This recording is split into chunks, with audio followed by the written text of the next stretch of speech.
Oi, pessoal, tudo bem? Aqui é a Gabriela Quintana, eu sou presidente da Associação Ser Autista e comando aqui o programa Ser Autista na TV Mu. E hoje nós temos uma convidada muito especial, que é a Kátia Klein. Ela é neuropsicopedagoga e vai nos dizer um pouquinho sobre o que é o trabalho que ela desenvolve. Ela tem uma clínica, certo? Ela faz atendimentos particulares nessa área e também faz parte da clínica Desenvolver, que é um dos nossos patrocinadores. Tudo bem, Kátia?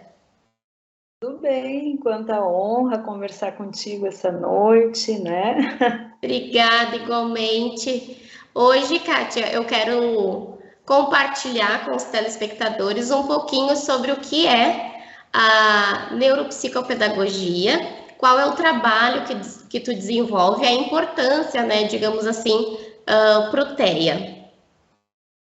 Então, pessoas que me conhecem costumam dizer que meus olhos brilham, né, quando eu falo da neuropsicopedagogia. A neuropsicopedagogia, ela é uma ciência que ela é transdisciplinar, tá?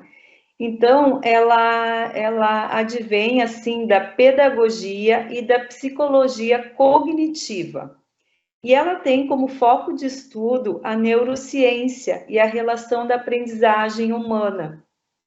Então, o especialista em neuropsicopedagogia, ele estuda e ele conhece mais profundamente como funciona o cérebro humano e o seu desenvolvimento. Por isso que é tão importante, né, a avaliação da neuropsicopedagoga desde ali do início do processo investigativo, mas também como forma de intervenção. Por quê? Porque quando a gente fala de aprendizagem, nós estamos falando de todas as formas de aprendizagem. Seja ela quando a criança precisa aprender a brincar, interagir, modular algum comportamento que esteja inadequado. E também, é claro, estamos falando de aprendizagem escolar. Como vocês podem ver, a neuropsicopedagogia, ela é muito importante desde a idade mais precoce até a velhice, na verdade, né? Mas, claro, acredito que cada especialista, né, cada terapeuta vai definir aí, conforme a sua afinidade, o seu nicho de atendimento, né? E eu já há alguns anos venho me dedicando e venho estudando bastante sobre o TEA, né? Eu acho que nada é por acaso. Atendo há vários anos em escola também, no atendimento educacional especializado, onde eu aprendi e estou aprendendo a cada dia, né? Aqui na Feliz, então, eu tenho meu espaço de atendimento. Ali na Desenvolver, ter conhecido as meninas ali, a Janine, a Cassi. A Janine, minha vizinha aqui de município, moradora aqui do Vale Real, e nós nos encontramos onde? Somente agora, porque nada é por acaso, né? E quantas trocas já estamos fazendo de crianças que atendemos em comum. E isso que eu queria falar um pouquinho para vocês hoje à noite, né? A importância da equipe multidisciplinar no tratamento das crianças com TEA. Por quê? Porque cada profissional tem o seu entendimento, a sua visão, né? Como se fosse uma parte, uma partezinha específica, o seu olhar, a sua competência, vamos dizer assim. Só que aí o que acontece? A criança é um todo, né? Ela precisa desenvolver todas as habilidades para que ela avance dentro do seu desenvolvimento, seja emocional, social e também de aprendizagem. E quando os profissionais fazem essa troca, né? Sentam juntos, pensam juntos, alinham ideias eu acredito que as crianças ganham muito com isso. E as Com famílias também, né? Sim. Até eu tinha, uma das perguntas era qual é a melhor idade para se receber essa terapia. Obviamente que eu sempre bato na tecla que a intervenção precoce ela é primordial. Mas como a gente tem uma demora no diagnóstico, né? Mesmo que ele seja tardio, nunca é tarde para se iniciar. Mas qual que é a melhor idade, assim, que tu vê que realmente ali começa a fazer efeito? Porque se uma criança muito nova começa a receber estímulos, ela vai receber corretamente, ela vai ter aquele entendimento ao receber determinado estímulo, ou tu acredita que a partir de determinada idade ela vai ter um entendimento melhor para receber e para responder também, que isso é muito importante, porque até pessoalmente, né, com a minha história, eu já vi que às vezes a gente leva para uma terapia e não flui. A gente sente isso, parece que a gente está correndo contra o tempo, mas não está fluindo. Então, tu, como profissional que já faz um certo tempo de atendimento com crianças, qual é a faixa etária que tu vê que realmente faz aquela diferença? Tá. Então, vamos pensar assim, ó. Depois me lembra se eu te respondi ou não, tá? Quando chegam crianças para mim, tá? Todas as crianças, independente de ter já o diagnóstico ou não, elas vão passar por uma avaliação, tá? O que quer dizer esta avaliação? Eu preciso levantar hipóteses, né, das áreas cerebrais que estão em déficits. E aí elaborar um plano interventivo para esta criança que ele é individual, certo? Então, o que a gente assim procura pensar enquanto equipe, tá? Uma criança com TEA, um indivíduo com TEA, penso que irá necessitar de terapias ao longo de sua vida, tá? Então, eu tenho visto, e isso me desacomoda um pouco, às vezes um bombardeio, né, de terapias, assim, concomitantes. Vejo também que profissionais, alguns, sim, trabalham em equipe, outros não, como se cada um puxasse para o seu assado e não há, assim, um ganho real, tá? Então, o que eu penso ser importante? Quando passa por uma avaliação, a especialista vai ter que identificar o que é necessidade para aquela criança naquele momento. Naquele momento, ela está precisando de fono. Naquele momento, ela está precisando de terapeuta ocupacional. Que idade ela tem? Ah, está em 2 aninhos. Tá, vamos esperar mais um pouco para entrar a neuropsicopedagogia, por exemplo. E aí há uma combinação com a família. De repente, essa criança vai retornar após um ano, né? Para atualizar o perfil dela, avaliativo, neuropsicopedagógico, retomando a questão da necessidade, o que é necessidade para o momento, né? Então, sim, acredito que o quanto antes crianças iniciarem terapias, melhor, porque há uma questão ali da neuroplasticidade, né? Então, essa janela ali, ela está aberta desde muito cedo.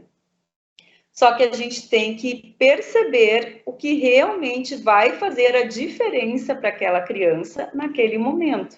Eu sou dessa opinião, assim, de não bombardear com tanta informação, pensando que ele vai precisar de terapias ao longo de sua vida, né? Sim. Então, terapias que realmente façam sentido. Equipe conversando, repensando. E essa avaliação, ela precisa ser constante. Sim. Não sei se eu respondi a tua pergunta. Sim, tu citaste ali na neuroplasticidade. E isso é algo que só quando a gente recebe um diagnóstico do filho, né, para determinado transtorno, espectro, enfim, que a gente sabe o que é, né? Que é a poda neuronal. Nós sabemos que todos os seres humanos passam por essa poda, mas que crianças com TEA é tão significativo e como a gente vê como que isso reflete na vida. O meu filho está hoje com 5 anos e eu me lembro perfeitamente quando iniciou a poda neuronal dele. Que foi assim, ele tava subindo, assim, eu imagino um gráfico dele subindo, depois desceu drasticamente, e a gente foi daí subindo bem devagarinho, e agora ele estabilizou. Lógico, ele tá subindo, mas está estabilizado, ele não perdeu aquelas habilidades. Então, se tu puder falar um pouquinho do que é a poda neuronal, que a gente sabe, até para quem está assistindo, ela acontece por volta dos 3 anos, que é, na verdade, eu tenho acompanhado, assim, que todo ano se passa por uma poda neuronal, né? Mas que as mais significativas são por volta dos 3 anos e depois na faixa da pré-adolescência, ali dos 11, 12 anos. Então, se tu puder explicar o que é a poda neuronal, quais são esses ganhos e perdas, para o pessoal de casa saber. Então, todas as pessoas, né, ao longo da vida, passam por essa poda neural, certo? É como se fosse um descarte que ele é programado dos neurônios que estão ali em desuso, né? Eles estão sem função naquele momento, então serão descartados. E no caso ali de crianças com TEA, o que acontece? Essa poda ali ocorre de uma forma que não é esperada. E aí existe um desarranjo naquilo tudo, tá? E o que a gente tem visto, assim, de relatos e ao longo do tempo, assim, que a gente vem estudando, e até a questão colocaste ali 3 anos, né?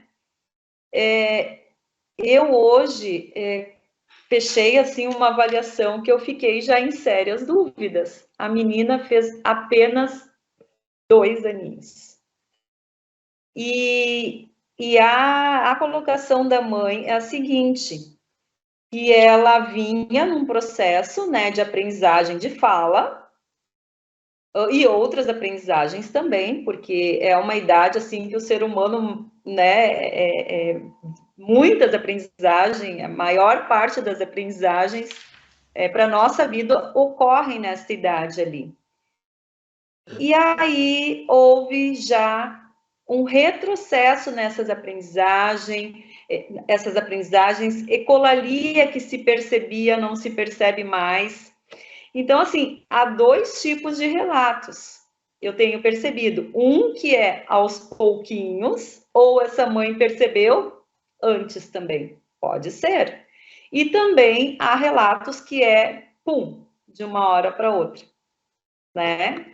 Como se do dia para noite, né, fosse dormir falando e acordasse não falando.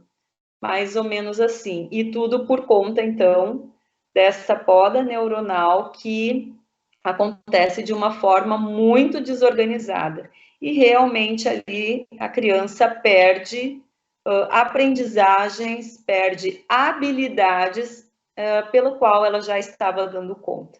Né? Sim. E muitos casos, a família, até por não entender, né, relacionam, mas ela teve uma febre, ela teve um acidente, ela teve, né? Claro, porque eu entendo que quando a gente não tem conhecimento, a gente procure justificativas para explicar algo tão diferente que aconteça, né?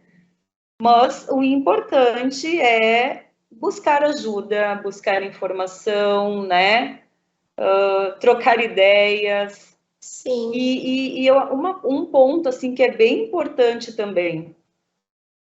Quando a gente tem o conhecimento, quando a gente observa algumas situações, é claro, é complicado tu chegar numa família que talvez não esteja preparado, mas ao sentir que esta família já está observando alguma coisa diferente, um comportamento, e ela te deu uma entrada, fale a respeito, né? Eu acho que o quanto antes ir atrás de uma avaliação, a intervenção terapêutica, ela não necessariamente precisa começar somente após o diagnóstico, muito pelo contrário. O que nós falamos antes, né? A avaliação, por exemplo, dentro da minha área, vai avaliar as áreas em déficit. Sim. E aí, ali tu elabora um plano, ou tu encaminha para outros especialistas, enfim, e deve sim já começar a trabalhar com essa criança. E o diagnóstico, então, ele vem depois, às vezes é demorado, às vezes não. A gente ouve muito, né? Cada criança tem seu tempo, né? Sim. Eu prezo, assim, vamos deixar isso de lado, né? Realmente, eu acredito que cada ser humano tem um tempo para desenvolver, mas o que a gente precisa frisar muito é o marco do desenvolvimento, que muitos não têm conhecimento do que é o marco do desenvolvimento. Porque é muito simples eu chegar e dizer, cada criança tem seu tempo. Isso é um mito de que cada criança tem seu tempo. Tá, mas então o porquê que é um mito, né? Porque a gente tem que pensar no marco do desenvolvimento. Até explicando melhor, na caderneta de vacinação tem ali explicado.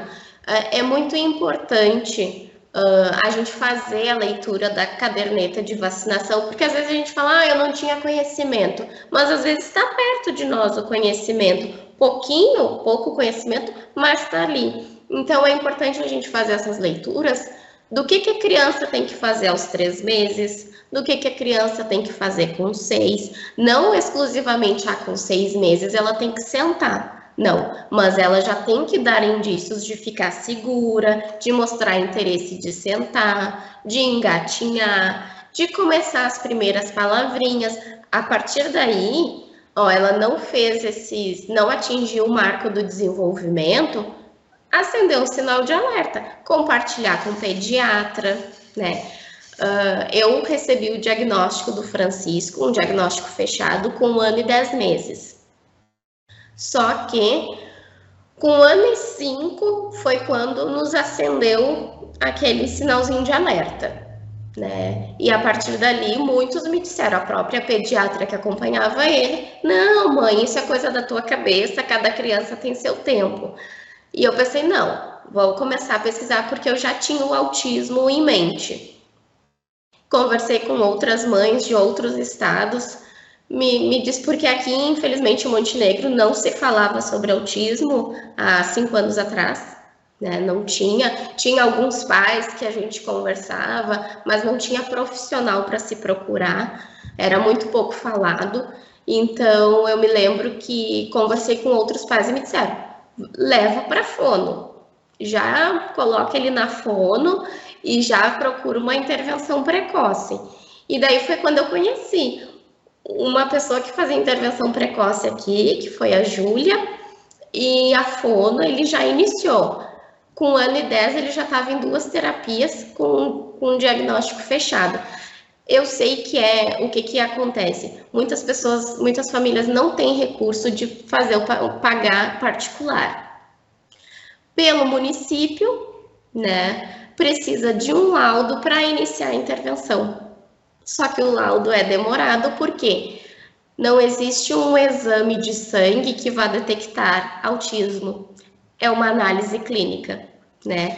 E se tu puder falar para nós o que é uma análise clínica, porque depende de vários profissionais para se chegar no diagnóstico. O Francisco precisou do diagnóstico da fono, que ele já estava sendo acompanhado, da Júlia e até mesmo da escola. E fora os relatos da familiares que a gente levou até o pediatra de desenvolvimento, que foi quem laudou ele. E também se tu puder falar qual o profissional para laudar, porque não é, temos que levar no neuro, não é qualquer neuro. Então, se tu puder compartilhar, agradeço. Então, como tu disseste, tempos atrás quase não se falava em autismo, né? E passado alguns anos, 10 anos, enfim, como a gente já tem ouvido falar. E mesmo assim é pouco. Muito ainda precisamos avançar em termos de conhecimento. A questão do diagnóstico, sim, é feito por uma equipe multidisciplinar, né, que está cada vez se organizando mais, penso eu, para se chegar, em vias de fato, ao diagnóstico mais precocemente, tá? Exemplo, dentro da neuropsicopedagogia, a gente também faz rastreios, né, que são questionários que são respondidos pela própria família. Por quê? Como tu mesmo disseste, não existe exames laboratoriais, não existe teste de imagem. Isso não existe. Então, esses rastreios são questionários já que os pais observam no comportamento do seu filho. Aconteceu já comigo que os pais levaram para casa e vieram com dúvidas.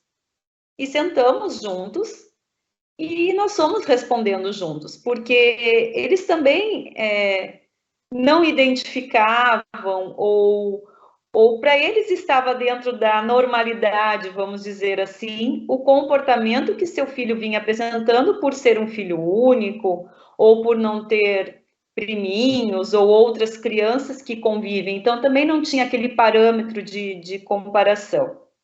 Bom, quando as pessoas me perguntam, olha, eu tenho um primo, conheço uma vizinha, eu observo assim, assim, assim, mas é tão difícil, como que eu vou falar? A criança ainda não fala, né? Ela emite uns sons. Aí eu digo assim, bom, eu sei o quanto é difícil falar, porque eu também já passei por situações de igual dificuldade. E aí eu sempre digo, então indica para ela procurar a fono, parece que é mais leve procurar a fono, né? E ali na fono ela também já vai encaminhando para outros profissionais. E aí pensamos assim, ó, pode então fechar em três profissionais, seria a neuropsicopedagoga, a fono e a TO, onde cada especialista, dentro do seu campo, irá avaliar.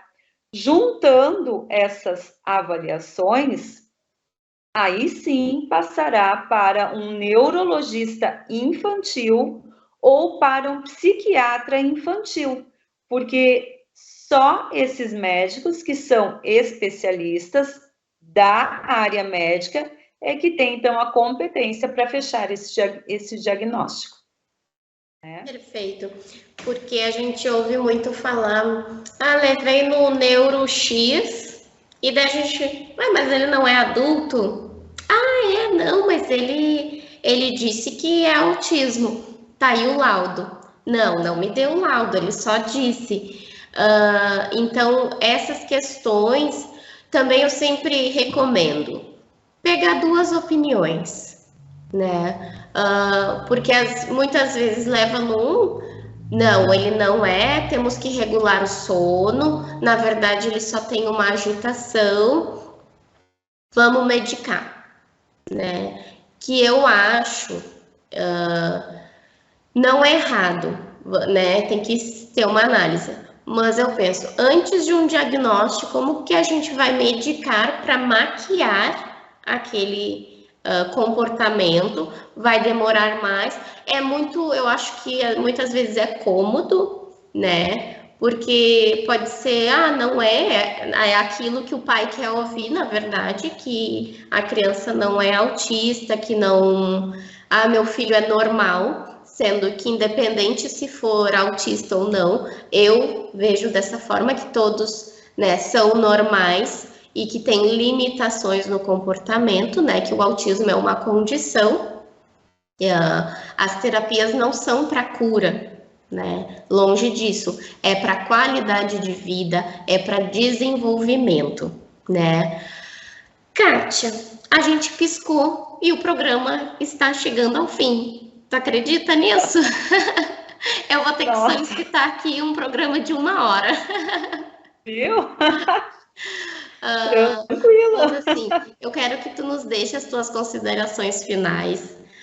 Eu sou muito grata por tu ter aceito o convite e, sem dúvida, a gente vai ter que remarcar para a gente continuar essa conversa, porque eu sou apaixonada por conhecimento, ainda mais que envolve o autismo, que foi algo assim que eu gosto de falar, né? Não é à toa que estou aqui, que eu aceitei o convite, mas eu quero que tu deixe as tuas considerações finais aqui para nós e para os nossos telespectadores.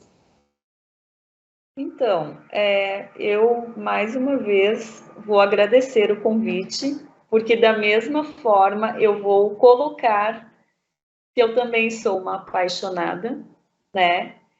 E quando eu fui buscar a formação pela área clínica, na verdade, eu não tinha intenção de iniciar com atendimentos clínicos. A minha intenção era formar profissionais, formar professores, dar aula em cursos de pós-graduação. E aí veio o convite, né, para atuação clínica e amando, né? Amando muito. Cursos, formações, esses com certeza virão também. Mas essas conversas, esses bate-papos, eu acredito ser, assim, de fundamental importância, né? E pode me convidar outra vez, eu venho com todo carinho conversar com vocês. Tá bom? Muito obrigada. Em nome do programa Ser Autista, eu quero te agradecer. Foi muito bom, a tua energia é maravilhosa, deu para sentir daqui, dá para sentir a profissional que tu és. Enfim, e eu quero deixar aqui dito que quando eu digo que eu sou apaixonada por esse assunto, muitos pensam que eu romantizo o autismo, né? E eu não faço isso. Eu sei das dores que o autismo traz, eu sei das dificuldades que mas eu tento ver sempre o lado positivo. O meu filho é autista, ele nunca vai deixar de ser, né? E eu amo ele como um todo. E se eu amo ele como um todo, eu tenho que amar a condição dele, que é o autismo. E eu sei que a partir do momento que eu comecei a vê-lo inteiro, sem dividir, se ele não fosse autista, ele ia estar fazendo tal coisa. Eu vi que o desenvolvimento dele foi como se fosse uma flor para desabrochar, sabe? Eu aceitei literalmente todas as condições e todas as suas limitações. Então, é isso que eu, como mãe, tento passar para as pessoas. Porque muitos dizem, Gabriela romantiza, acha que tudo é fácil. Não, não é. Eu sei que é muito difícil, ainda mais para quem não tem condições de proporcionar uma terapia de qualidade para o seu filho. Mas vamos focar um pouco na criança também, né, Kátia? Que é ver a criança com os mesmos olhos que a gente viu aquele bebezinho quando a gente recebeu na maternidade. É o mesmo, o amor é o mesmo e a essência é a mesma, tá? Então, quero agradecer mais uma vez e vamos remarcar que com certeza a gente plantou uma sementinha aí de um quero mais, tá? Muito obrigada. E eu quero agradecer a você que está aí nos assistindo, por ter ficado aqui esse tempinho conosco, ganhando conhecimento, compartilhando, e já sabe onde nos encontrar nas redes, tá? Um beijinho, até a semana que vem. Tchauzinho!